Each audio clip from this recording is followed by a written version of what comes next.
एक नौजवान लड़की थी धरणी, जिसने जनता को संगठित करना शुरू किया। उसने कहा, राजा का आदेश नहीं, अब हमें अपने बच्चों का भविष्य चाहिए। धीरे धीरे मित्तालपुर में एक लहर चली, लाखों लोग मैदानों में उतरे। हमें शासन में भागीदारी चाहिए, हम सिर्फ प्रजा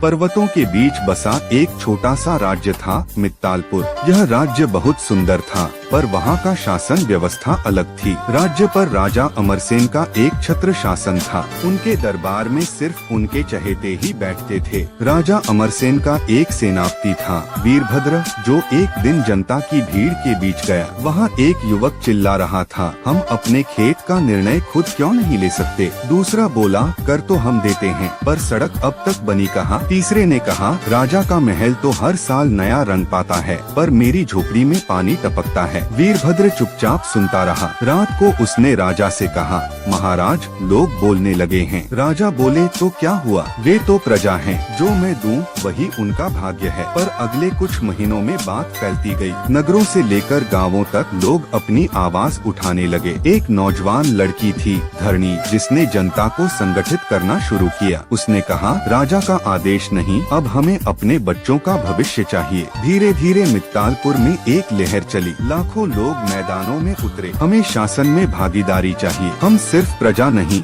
नागरिक हैं। हर कोने से नारा गूंजा। राजा अमरसेन हक्का बक्का रह गए। दरबार सूना होने लगा। आखिरकार दबाव में आकर उन्होंने घोषणा की, अब मित्तालपुर एक जनशासित गणराज्य बनेगा। जनता खुशी से झूम उठी। अब प्रजा ने अपना प्रतिनिधि खुद चुना। धरणी को मुख्यमंत्री बनाया गया। नए नियम बने, लोगों को बोलने और चुनने की आजादी मिली। पर कहानी यहीं खत्म नहीं होती। कुछ साल बाद धरणी थकी हारी कागजों के ढेर में बैठी थी। एक कर्मचारी आया, मैडम, नया ठेका फिर से उसी पुरानी कंपनी को गया है, जो पिछले बार अधूरा पुल छोड़ गई थी। धरणी ने माथा पकड़ा। हर बार सरकार बदलती है, पर काम रुकता है, भ्रष्टाचार रुकता नहीं। जनता फिर से सवाल पूछने लगी थी। बुजुर्ग वीरभद्र अब सिर्फ एक साधु की तरह गांव में रहा करता। एक दिन एक बच्चा आया और पूछा, बाबा, अब तो आजादी है ना? वीरभद्र मुस्कराया, हाँ बेटा, अब आजादी है, पर आजादी के साथ जिम्मेदारी भी होती है। हमें न सिर्फ राजा बदलना था, अपनी सोच,